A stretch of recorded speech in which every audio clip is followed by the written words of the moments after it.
MTN News. This is Positively Montana, sponsored by Whitefish Credit Union.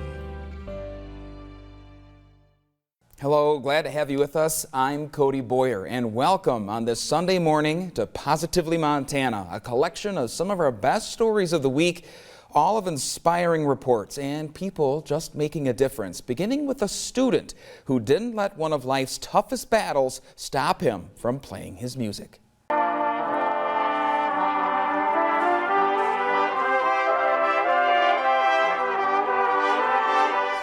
Shout to the Lord, recorded during his second round of chemo.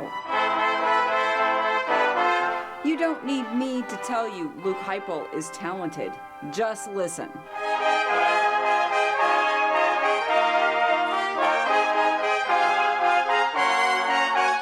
I really like orchestra type stuff. Indeed, it was music that put Luke on the radar of MSU faculty long before his senior year at Kalispell.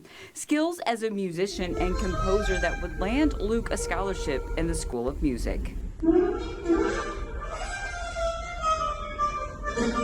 Everything in Luke's life was moving in harmony until a sudden illness would change the tune. I got just a little cough.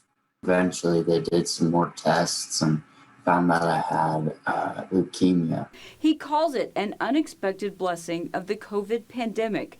Thanks to that concern, they caught the cancer early, but there was a long road ahead. He was flown to Denver for 6 months of treatment, including round after round of chemotherapy. Sometimes you just look back on it and you're like, did that actually happen? He took with him his faith, a plan to stay on track at MSU, and of course, his trumpet. Yeah, the trumpet just gave me something to do. He attended his music classes via Zoom, even during those 5 intense rounds of chemo.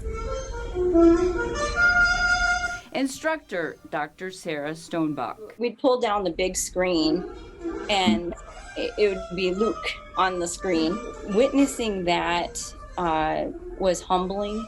She said he always came prepared. Luke managed to find multiple ways to practice in the hospital in spite of the fact a trumpet isn't exactly quiet.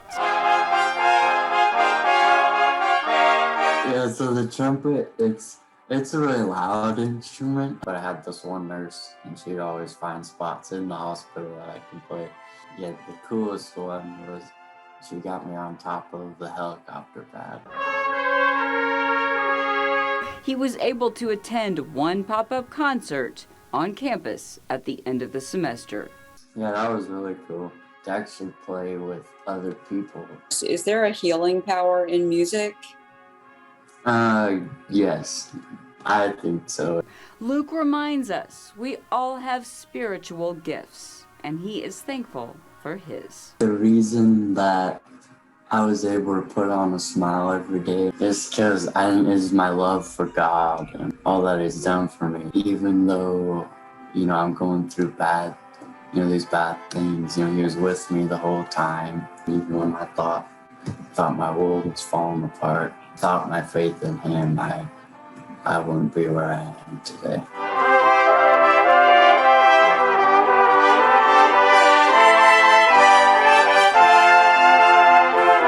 For almost 3 years, a program called The Sober Life has been helping people in recovery overcome their addiction. By promoting fun, family-friendly activities, it goes beyond a traditional 12-step program. A new grant is giving the organization the opportunity to expand its services even more. Personal commitment is key in the battle against drug and alcohol addiction, but teamwork helps. That's where the Sober Life comes in. The whole purpose of the Sober Life is to provide people in recovery from addiction and alcoholism with connection, purpose, and a sense of individual agency, that their actions can better their own lives and the lives of people in their community. Since 2018, the nonprofit organization has offered free, family-friendly events along with fitness activities, volunteer opportunities, and most recently, Native American cultural programs including drumming and beading. Kiara Hagerty knows firsthand the benefits of the Sober Life. Being able to play volleyball and basketball and go to events like rafting and have fun and be sober while doing it was new to me. Kiara struggled with drugs and alcohol since high school. She's a treatment court graduate and now the Sober Life's peer recovery coach and care coordinator. It's part of a 3-year, $540,000 federal grant to provide even more support. It's peer recovery coaching.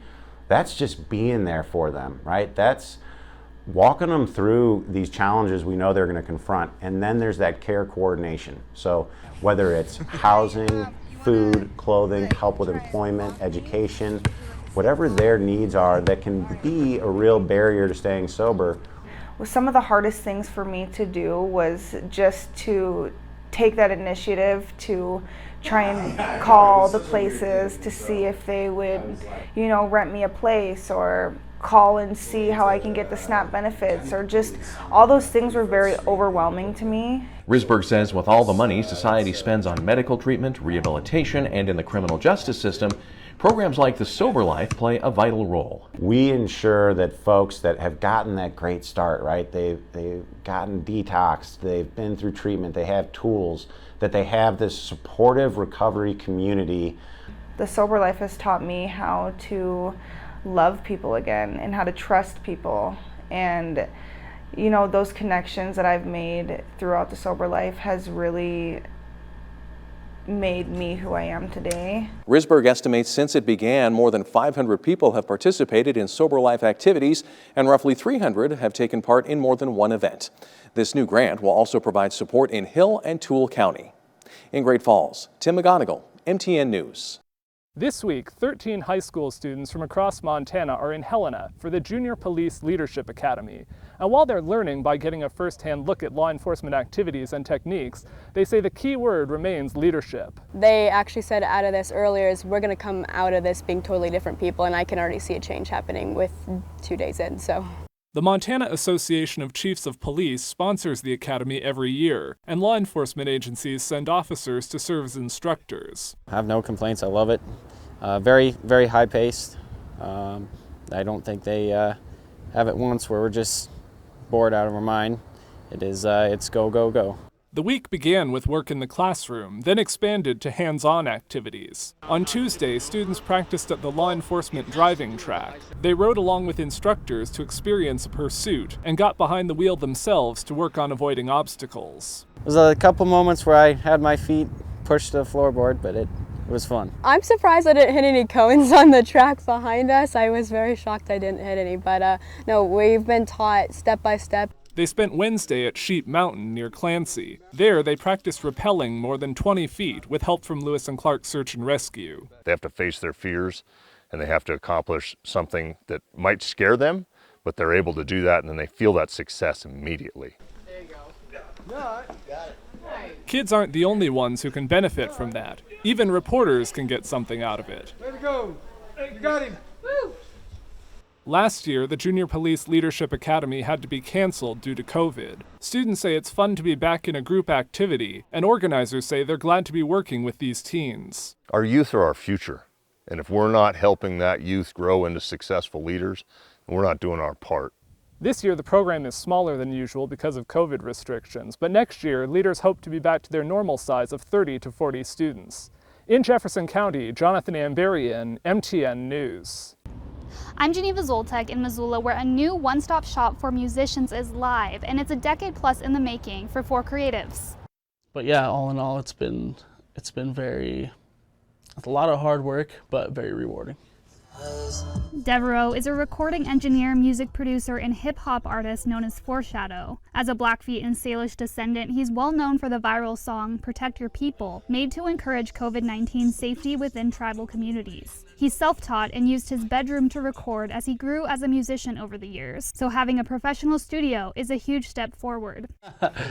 All those 10 years, I've always wanted to do this. It's been my dream. The idea was an ongoing barstool conversation. You know, after shows or after really successful studio sessions, like between me and Alaire, and just like, man, we need to get an actual, like, professional space that we can use and that we can bring other people into. Going from the conversation area into like actually trying to do it is a little bit of a journey. With new artists on board, they've rebranded, and the commercial space is meant for artists who want to record, mix, and master at a competitive rate. It's very accessible for people who don't have a ton of money, and plus we just kind of want to get people to do their passion, and so we'll work with pretty much anybody. The operation does more than just help artists create tracks. I'm a jack of all trades, really. I'm an artist. I've been performing and making music for 10 years plus. I make beats, I'm a producer, I'm a graphic design artist. Ferris said the studio is a place that could be helpful to budding artists who share similar roots. You know, recording studios sometimes charge a lot of money, and when I was younger, I didn't have a lot of money, especially I was like, 15, 16, trying to find a studio to record at. Offering a service that's, inexpensive and quality by like-minded creative individuals who want to help you is something that I believe in. Overall, co-owners say the studio is a creative space. To me, like, music is an outlet for all my traumas and past, things. And so I'll just always encourage people, young, old, anyone, to make music or write or do some kind of creation. In Missoula, Genevieve Zoltek, MTN News. A lot of little girls grow up wanting to ride horses, and one horse and one little girl prove that sometimes horses can teach us how to do things outside of the saddle. I rode him and we took him outside. That's my favorite thing to do with him.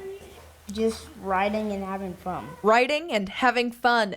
2 words that seem to go hand in hand for Lucy Glenn, who's been learning how to ride horses for the past few years at Eagle Mount. She and Benny have become quite the team. They will match your energy with their own.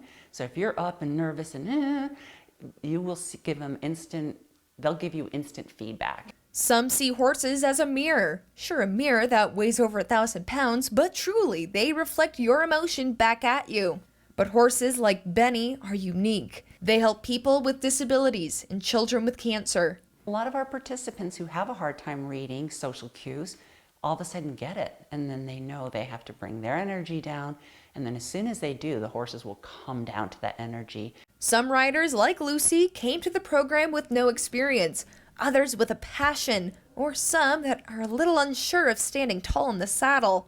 We may start off with a horse leader who's totally in charge of that horse, and 2 sidewalkers in case they lose their balance or they just want to literally hold someone's hand while they're moving on their horse. Once confident and able, riders can be fully independent from aid, learning how to fully communicate with their equine partner.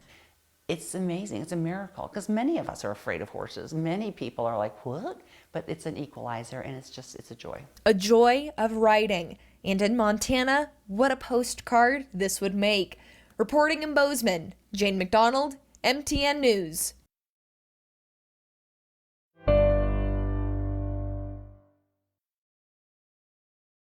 Every year, Josephine Crossing has their summer concert series, and this week they're hosting Eat, Share, Give, a nonprofit in Billings dedicated to keeping the community fed. This is a grassroots nonprofit. It started out of COVID. It didn't start as a nonprofit. I didn't know we'd be starting a nonprofit.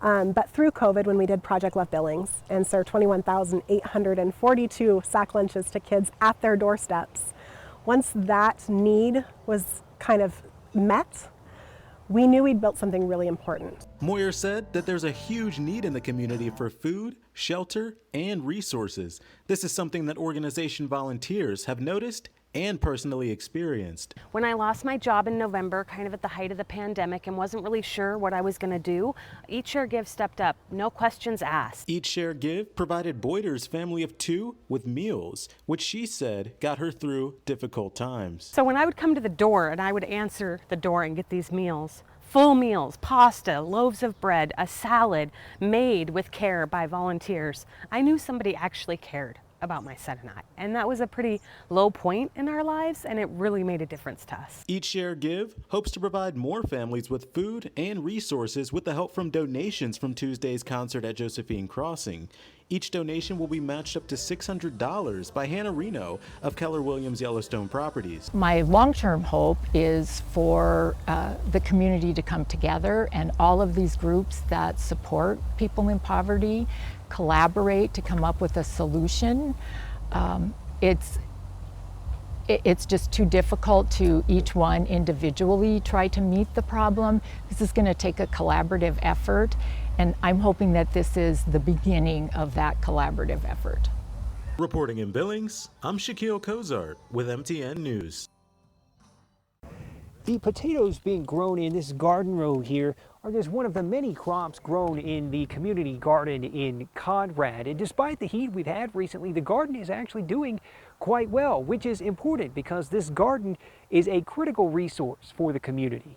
These are plants that were donated. Wednesday morning, Conrad community garden volunteer Pete McCune spent some time planting tomatoes. And volunteer Kathy Jones spent some time digging up potatoes. I enjoy the gardening. I enjoy seeing things, and you'd be surprised how many mistakes, and every year is different.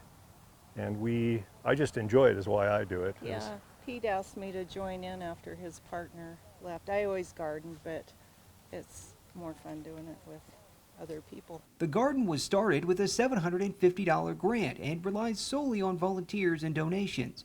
The Ponderay County Conservation District has been in charge of the garden since 2017, and Administrator Brandy Flatstall says the community has really rallied around the garden. The Conservation District reimbursed the volunteers for any seed that was purchased.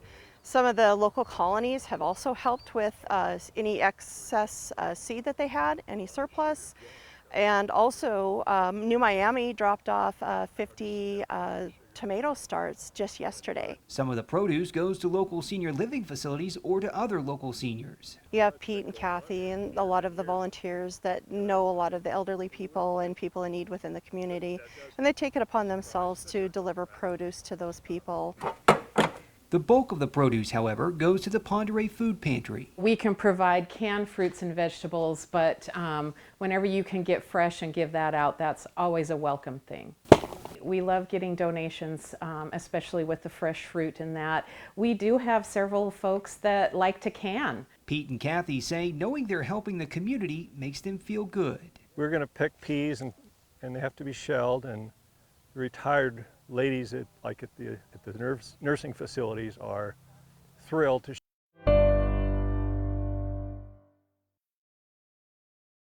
Captain Genevieve Evans is a Montana native, but she left the shores of home to chart her own course, and a pretty impressive one at that. Captain G, as she's called, and a title she has earned.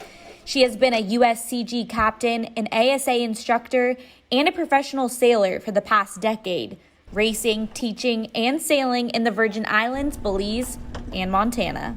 2008, I really decided that I had an itch that just needed to be scratched, and I figured out that offering sailing for people in the Flathead Valley was something that I had to do. It out a little bit. We've got the wind behind us. Owner of Go Sail Flathead Lake, Montana, Captain Genevieve is one of the few women who have received the captain title, and she wears it with a purpose, teaching people how to sail at her local business on Flathead Lake. For me, it always has just been an opportunity to be self-reliant, challenge myself, and network with a lot of other people. And we offer sailing lessons for women, especially on the lake, because it's an opportunity for them to challenge themselves and take risks and be a part of a team. I think that women get uplifted not only from each other, but from the challenges that we put each other up against. There's two titles that Genevieve takes seriously, captain and business owner. Her company and crew continue to grow, now offering lessons, rentals, and charters with access to 10 different boats, sailing in 3 locations on Flathead Lake. Yeah, women who take our lessons learn how to be good teachers. We're not only teaching them how to operate the boat and where to go and all that stuff. Now they're taking their families out and taking their crew and getting more people involved in it so that they get the confidence to take other people out. Not only is she sharing her knowledge, but it's encouraging ladies to get out of their comfort zone. If you ask Genevieve what's the one thing she hopes you learn beyond sailing, her answer is easy. every time I went sailing with a woman or another group of women, I always just felt this intense bond that really led me to be a good captain and a good leader. Reporting in Dayton, Montana, Alexa Belcastro, MTN Sports. Montana's water safety program Kids Don't Float got big boost this month when it received a donation of more than 300 life jackets. The program has been around for more than 2 decades and was started when game wardens noticed the need. A lot of our game wardens were looking for flotation devices when they checked somebody on the river, on the lake, stuff like that didn't have one, and they wanted to have an ability to give them one to keep them safe. So they started asking for donations and doing it, and it's grown from there. The program provides free loaner life jackets at 60 locations across the state and has become an important safety program on Montana lakes and rivers. A stream that looks really nice that you get into, and it's ungodly cold when you're at 90-degree weather. So that you got to be able to adapt to that. So that's a responsibility of parents and the department and everybody working together to make sure kids are informed and understand what some of the conditions are before they go into the water. The Montana Department of Public Health and Human Services donated the life jackets. DPHHS Deputy Director Laura Smith says this was an important collaboration with FWP. We looked at our child fatality data from the last couple of years, and one of the things that rose to the top was the fatalities from drownings and preventable drownings at that. Students from Rocky Mountain Preschool got to test out the life jackets at Spring Meadows State Park on Monday, along with additional tips on staying safe in the water. It's very important to wear your life jackets. And important thing, we'll have swimming lessons. If you don't want swimming lessons, please ask for some. Reporting in Helena with the help of my friend. Reporting, Noah, Robert, and Buckhouse. I'm weather forecaster Asia Ray, and now you're a little more weather-wise. Inspiring story. Thanks for watching Positively Montana. We'll have more stories for you next weekend right here at the same time. Hope to see you then.